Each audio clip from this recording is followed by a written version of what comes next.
ராமேஸ்வரம் தீவு பகுதியில் உள்ள பள்ளிகளுக்கு மட்டும் இன்று விடுமுறை. கடந்த 2 நாட்களாக பெய்த மழையால் பள்ளிகளில் தண்ணீர் தேங்கியிருப்பதால் விடுமுறை அறிவிப்பு.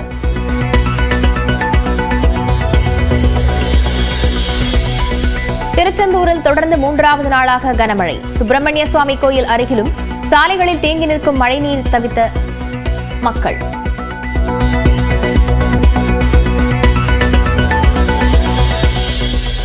திருத்துறைப்பூண்டி பேருந்து நிலையத்தின் பின்புறம் உள்ள குடியிருப்புகளில் தேங்கிய மழைநீர் கழிவுநீரும் கலந்து தெருக்களில் தேங்கியதால் சுகாதார சீர்கேடு. வடிய முடியாம தண்ணீர் இட்டு கிடக்கு.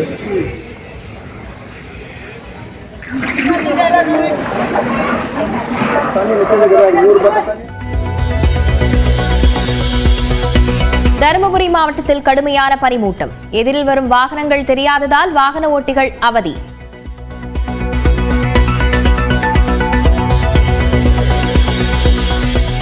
தெற்கு அந்தமானையொட்டிய பகுதியில் உருவானது வளிமண்டல மேலடுக்கு சுழற்சி. நாளை காற்றழுத்த தாழ்வு பகுதியாக வலுப்பெற வாய்ப்பு என இந்திய வானிலை ஆய்வு மையம் தகவல்.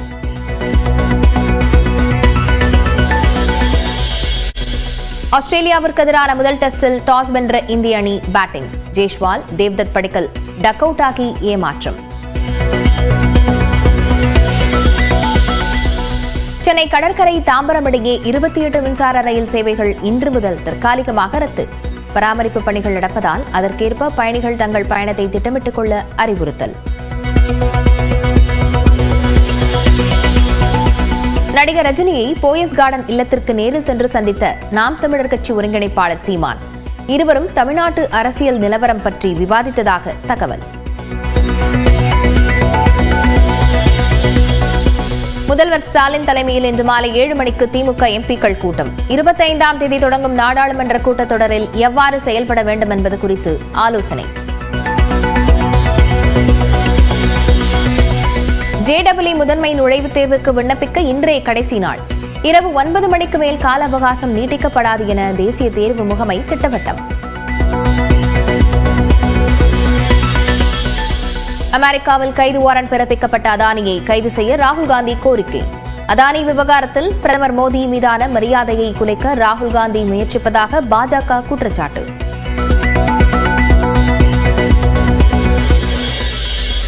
அமெரிக்க நீதிமன்ற பிடி வாரண்டால் பங்குச்சந்தையில் 2 லட்சம் கோடியை இழந்த அதானி குழுமம். பங்குச்சந்தையில் 6 லட்சம் கோடி ரூபாயை இழந்த முதலீட்டாளர்கள். LICக்கும் 12,000 கோடி ரூபாய் இழப்பு.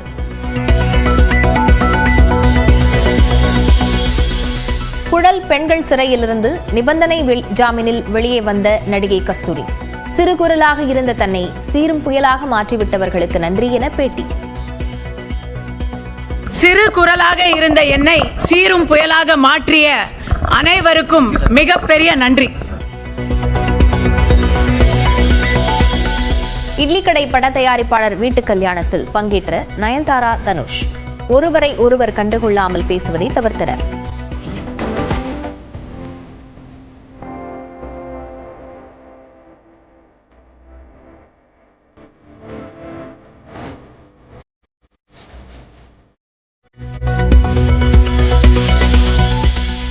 கிறிஸ்தவ நிறுவனங்களை கட்டுப்படுத்த தனி சட்டம் கொண்டு வர வேண்டும். உயர்நீதிமன்ற மதுரை கிளை கருத்து.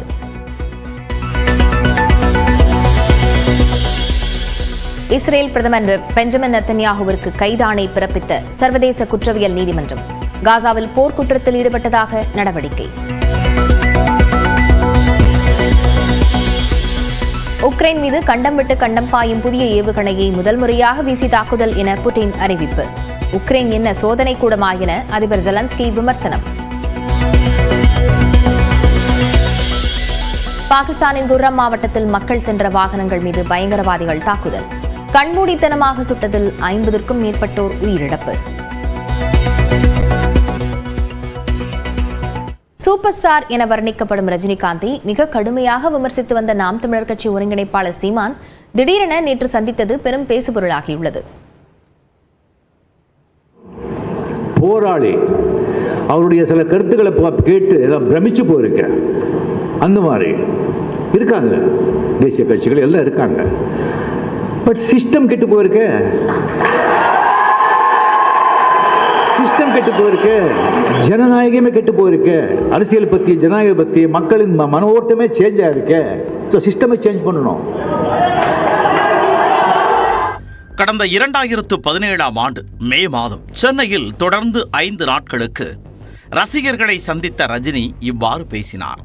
பின்னர் திமுக தலைவரும் முன்னாள் முதல்வருமான கருணாநிதி 2018ஆம் ஆண்டு ஆகஸ்டில் மறைந்த பிறகு டிசம்பர் 26 முதல் 31ஆம் தேதி வரை 2ஆம் கட்டமாக ரசிகர்களை சந்தித்த ரஜினி தான் அரசியலுக்கு வருவதாக அறிவித்தார். 234 தொகுதிகளிலும் போட்டியிடப் போகிறோம், போருக்கு தயாராக இருங்கள் என அழைப்பு விடுத்தார். இதனால் தமிழ்நாட்டு அரசியல் களத்தில் பெரும் பரபரப்பு தொற்றிக் கொண்டது. அப்போது முதல் ரஜினிகாந்தை தமிழர் அல்லாதவர், தமிழ்நாட்டை ஆட்சி செய்ய ஆசைப்படலாமா என கடுமையாக சாடியும் விமர்சித்தும் வந்தவர் நாம் தமிழர் கட்சி ஒருங்கிணைப்பாளர் சீமான். தமிழர் யார் ஆளணும்ட்டு இது நான் ஒன்றும் புதுசாக சொல்லலை. தமிழர் யார் ஆளணும்? தமிழர் தான் ஆளணும். எங்கு பிறப்பினும் தமிழனை எங்கு பிறப்பினும் அயலானேன்னு எங்கள் புரட்சி பாவலர் பாடுறாரு. இங்கே தமிழர்னா யார் தமிழர்னு கேட்குற கேள்வி, யார் கன்னடர், யார் தெலுங்கர், யார் மராட்டியர், யார் திராவிடருங்கிற கேள்வியை எழுப்பாதவங்களாம் என்னைய பார்த்து எத்தனை காலத்துக்கு இந்த கேள்வி கேட்பீங்க? தமிழ்நாட்டில் அதுவரை பூச்செண்டுகளையே வாங்கி பழகிய ரஜினிக்கு அதுவரை சந்தித்திராத வார்த்தை தாக்குதல்களை சீமானும் நாம் தமிழர் கட்சியினரும் மேடைகளிலும் சமூக வலைத்தளங்களிலும் தொடுத்தனர். சுமார் 2 ஆண்டுகள் அரசியல் பிரவேசத்தை ஆறப்போட்ட ரஜினி தனது உடல்நிலை சரியில்லை என்பதாலும் மருத்துவர்கள் தீர்த்து கூறிவிட்டதாலும் கட்சி தொடங்கி அரசியலுக்கு வர முடியவில்லை என 2020ஆம் ஆண்டு இறுதியில் அறிவித்து ரசிகர்களின் எண்ணங்களுக்கு வேட்டை வைத்தார். அதன் பிறகே ரஜினி மீதான விமர்சனங்களுக்கு சீமான் முற்றுப்புள்ளி வைத்தார். அரசியல் களத்தில் ஒதுங்கிவிட்டாலும் திரைத்துறையில் முன்னிலும் வேகம் காட்டத் தொடங்கினார் ரஜினி. இந்த பின்னணியில் சினிமாவில் காக்கா கழுகு கதைகளை ரஜினியும் விஜயும் தத்தமது மேடைகளில் கூறும் அளவிற்கு அவர்களுக்கிடையே பனிப்போர் ஏற்பட்டிருப்பதாக பேசப்பட்டது. கழுகு இன்னும் மேலே போகும், காக்காவும் போகும். அது மேலே போகும்போது அது மேலே முடியாது. டயர்டாயிட்டு வெறுத்து கீழே வந்துடும்.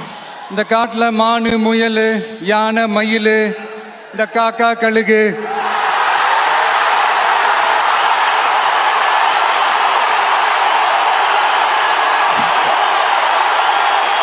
காடுனா இதெல்லாம் இருக்கும் தானே, அதுக்கு சொன்னம்பா.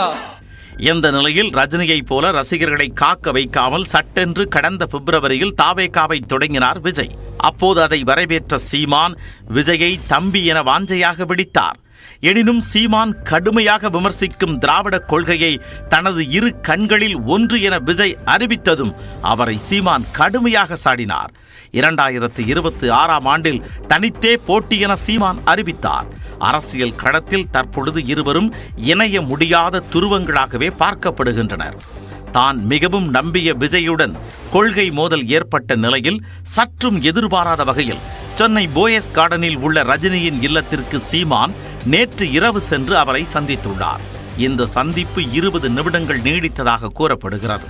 அரசியல் ரீதியாக இருவரும் ஆலோசித்ததாக கூறப்படுகிறது.